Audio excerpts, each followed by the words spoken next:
Hey everybody, Joseph Rothschild here, aka MBT, and it's time to ramble again. I made a habit on the Yu-Gi-Oh channel of like once a month just talking at a camera for like 30 minutes and sending it off to an editor and saying, can you prune something interesting out of this? And they always did a pretty good job, so I figured I would start doing it on the Elestrals channel too. Mostly I'm doing it because I have something to talk about, and that is the current state of good stuff. See, Elestrals is in a really weird moment.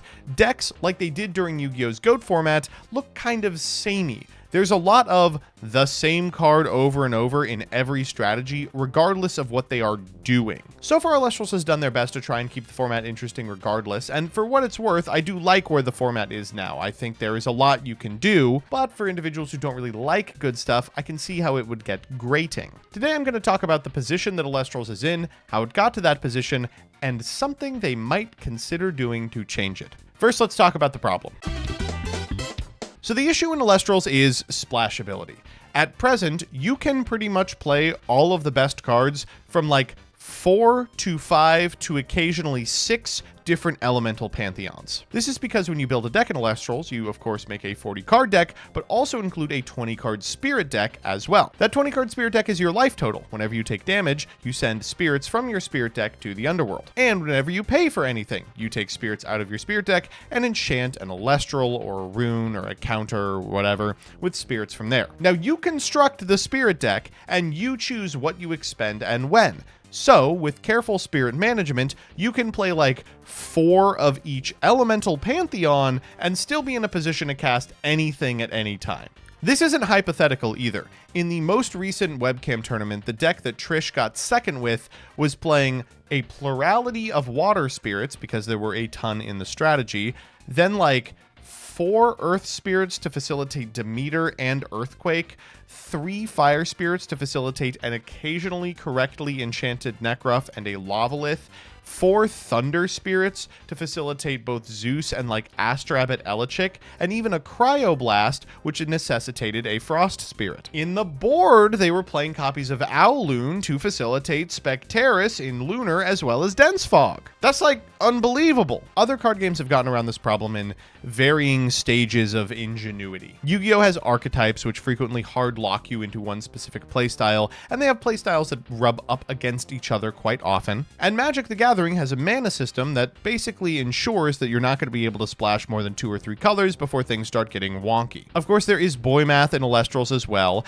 As Trish was going down in spirits, he probably had to frequently make the decision of if he wanted to keep Earthquake live or Lavalith. But those types of decisions reward skillful management. They're something you can practice, get good at, and thereby circumvent a lot of the downsides. Plus, if your deck wins super early because you're playing all the best cards in the game, who cares what happens when you get down to 2 spirits? It's not happening often. How should Elestrals combat this problem? Well, so far they have tried using the Banlist. Oftentimes the best deck in Elestrals has been a big assemblage of all the best cards in a singular strategy, and in order to curtail that, they have attempted to use the Banlist to introduce an opportunity cost to playing powerful cards. Lavalith is a no-brainer if you can play 2 or even 3 copies post-board. You throw a couple of Vipyro in the spirit deck and call it a day, but if doing so requires you to play 2 Vipyro for the chance to draw a singleton, well, that's a 1/10 of your life. I mean, are you really going to dip that far into a color just so you can draw a 1 in 40? Similarly, by limiting the 2 good divine runes, you don't really want to go too far in on Earth or Thunder in decks that already aren't doing so. It's a good idea on paper, but in practice, most of the decks that did well were still playing all of those cards. Like, yeah, you can only play 1 Equilinx, but like, you're probably still going to play 1 Equilinx, right? The real solution to this problem, of course, would be for a game plan deck to take over the format. A strategy with like a clear linear play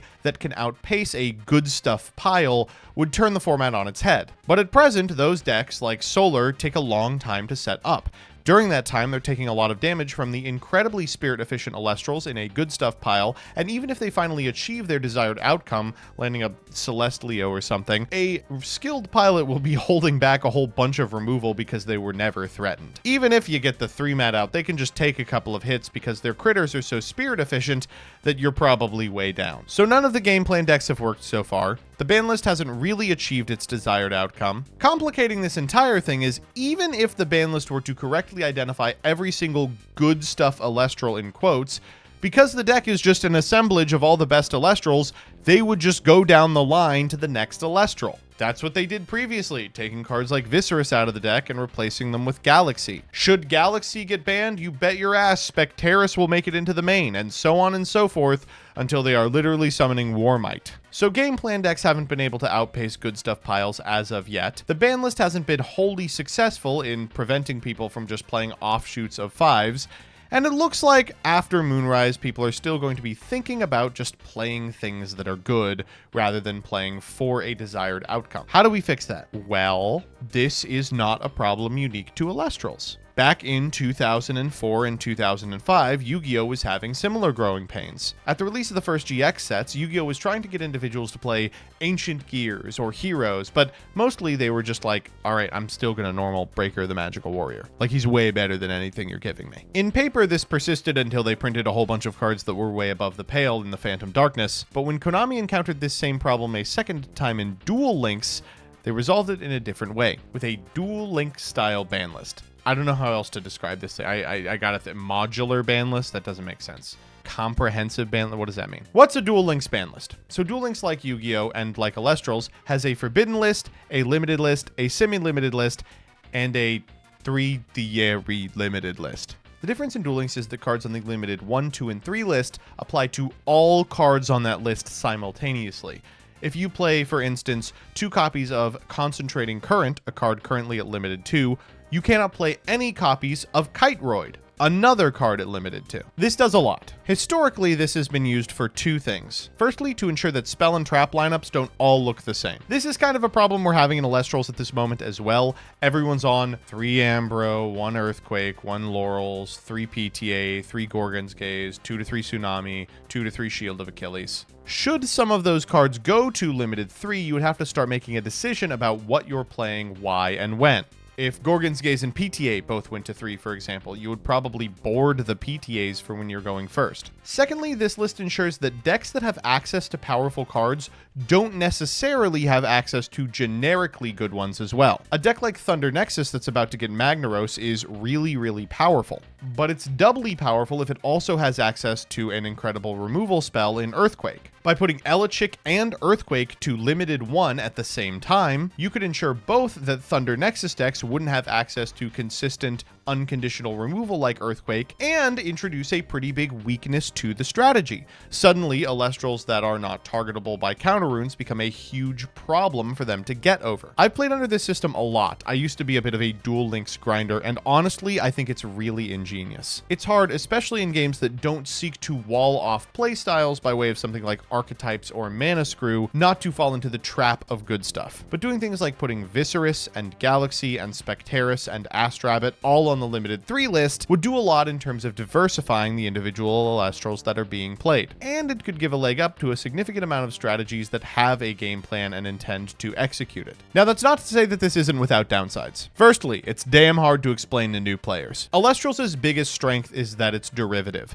It borrows so much from Magic, Pokemon, and Yu-Gi-Oh!, and it wears its inspirations on its sleeve. As a result, if you've played any of the big 3, you can probably pick up Elestrals in about 5 minutes flat. But explaining that the ban list deviates not only from the ban list people are familiar with from Magic the Gathering, but also almost every other ban list ever is a little bit harder to explain. Secondly, it requires you to juggle every fucking thing ever. One of the really frustrating parts about the limited 2 list back in the day was that every piece of removal was on there. And so when a new piece of removal came out, suddenly Konami had to like suspect test it at the same place as all of the other really good stuff, which leads me to the third problem.